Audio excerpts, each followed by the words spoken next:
So guys, Peter Obi had a great time with the obedient family last night, and he was asked so many critical questions, one of them being the role of the National Assembly members of the Labour Party in ensuring electoral reforms. We all saw what happened during the last election, and so many obedients are concerned, so we don't have a repeat of all that. We want an electoral reform. We want our electoral laws to be reformed, although we are still having that fear that even if this reform should even happen, some of these are politicians and even INEC and those working in INEC, we don't want to stick to what the law says, and we all know that the judiciary will always be there to give them a pass mark. But let me allow you listen to what Peter Obi said. How will electoral and judicial reforms be pushed through in light of Labour Party's presence in the National Assembly? And what is Labour Party's legislative agenda? And what is your own role in monitoring this? Thank you. Whoa, this one is a tough one. Well, let me thank you for your question. Today is not just Labour Party, but every Nigerian is talking about issue of change with regards to the area where you mentioned. What is Labour Party agenda, legislative agenda?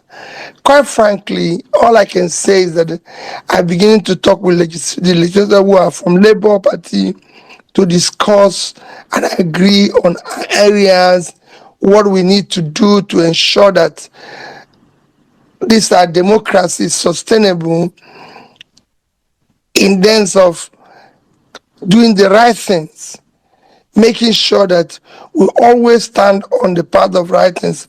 But as you know, it is a bit difficult considering that Labour is just in the Senate, it's just about 7 of them.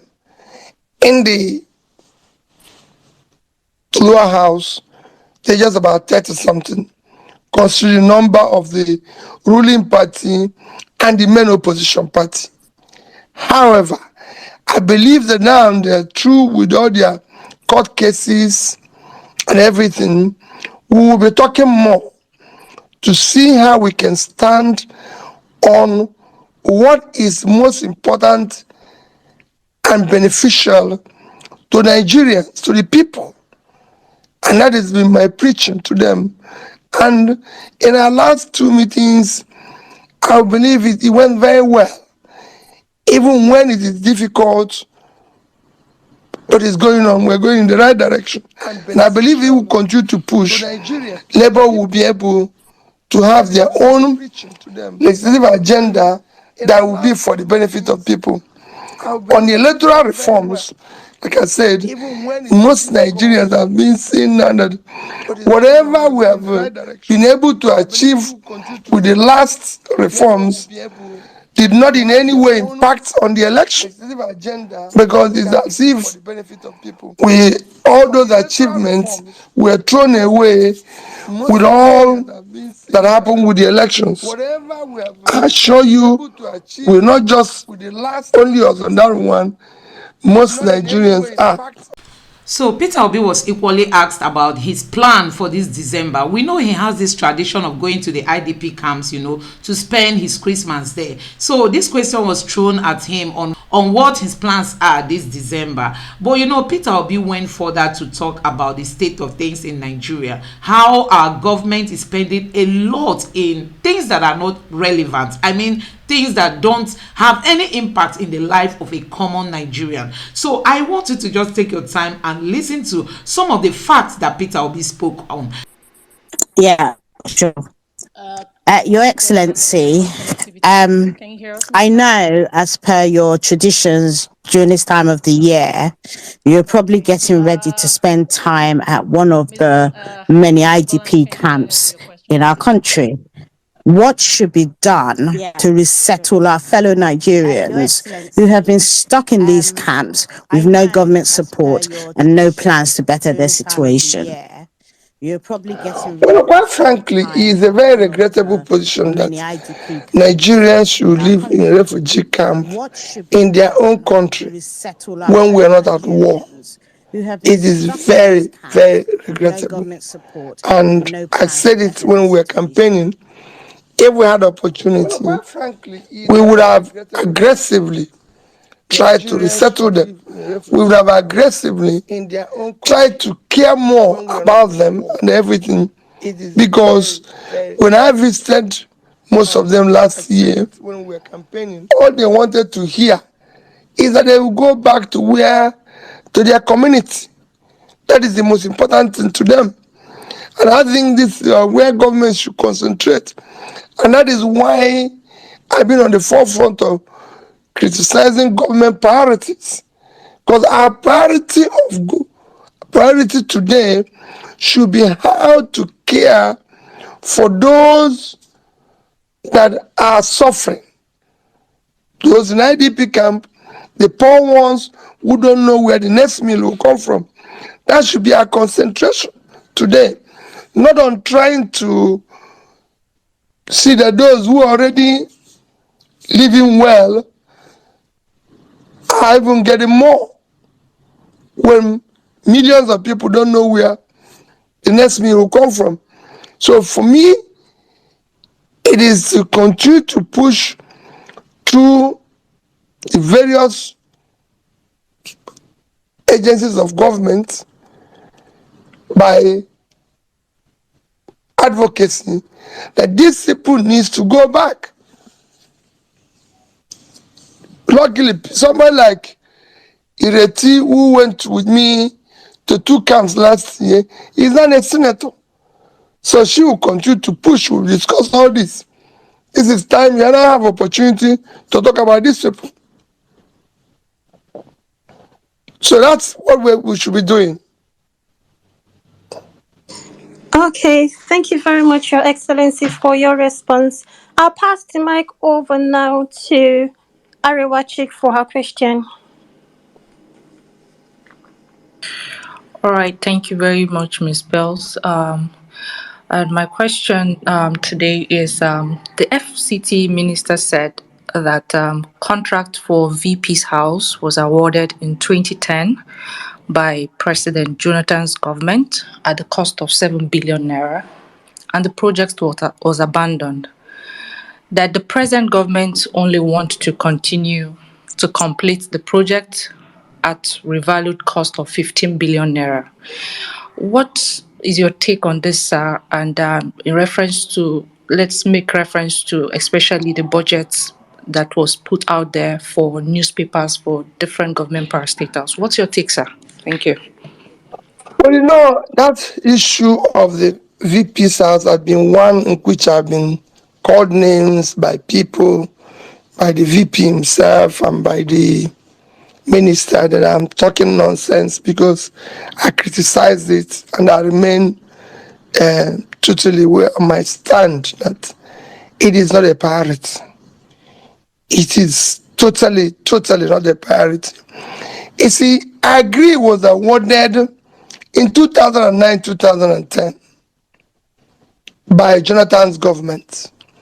But what makes a responsible government is that at the time you assume office, you should be able to listen to the people. Governance should be demand-driven. Listen to the people, look at the needs of the people, prioritize the needs of the people. In this prioritization, you may have to abandon what has already been started, looking at the priorities that you need to tackle as quickly as possible. In 2009, 2010, when that project was started, things were not as bad as it is today. If you recall, let me give you an example. In 2009, 2010, a bag of rice is 7,000, 7,500. Today is 60,000. So you have it 8 times worse. And remember, people's salary have not changed. It's a similar salary within this period. And then you have a situation where they have had 8 times increase just using bag of rice.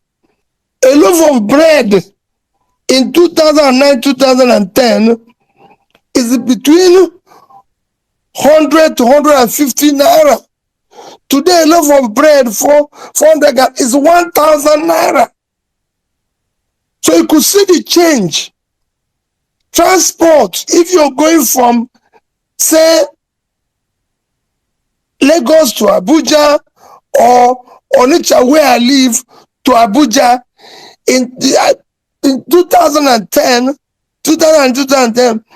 you're going to be paying about 5,000-10,000. Today, you're talking about 20-something. So everything, if you're those who can afford to fly, it was 15,000 then. Now it's 100-something thousand. So things have changed drastically. In 2009, I bought buses. Some buses that I gave, innocent buses that just in 2010, I bought them about 5 million naira. Today, those buses are selling for something, 50 million naira. So this has changed drastically. We have less than 70 million Nigerians living in poverty in 2009-2010. Today, Nigerians that live under poverty, World Bank I just reported a few days ago, is 104. Multidimensional poverty have increased to about 140 something. I can go on and on. You can't compare that time and today. Things has gotten worse. There's critical areas. Our inflation have moved from a single digit to now we're almost hitting 30 something because prices of food have gone up drastically. Unemployment in 2009 was about between 10-12%. Today, you have unemployment hitting almost 40%. So guys, I don't even know if our politicians understand the reality on ground. I don't even know. Remember, they don't go by road to experience what Nigerians are going through. They don't, they don't even like use our hospitals. Most of them travel abroad to get medical attention. Most of their kids are not in our schools and all that. So the reality is far away from them, honestly, and that is why we are suffering. I just wish that we come up with law. I mean, the National Assembly, we come up with a law that will mandate all these our politicians to do whatever they want to do within the country. A Ghanaian pastor has come out to say that why Nigeria is suffering is because they have a dull leader. That once you have a dull leader, no matter the kind of people you put around you, that dullness is a kind of that once you have a dull leader, is going to affect even the people, the brilliant people working with him. And that is exactly what we are seeing. You know, the president said even if he cannot do it, he has got brilliant team working with him. But we are almost 1 year, as in we've experienced this government getting to a year now, we've not seen anything happening in Nigeria. Let me know what you think about all this in the comment section below. Thank you.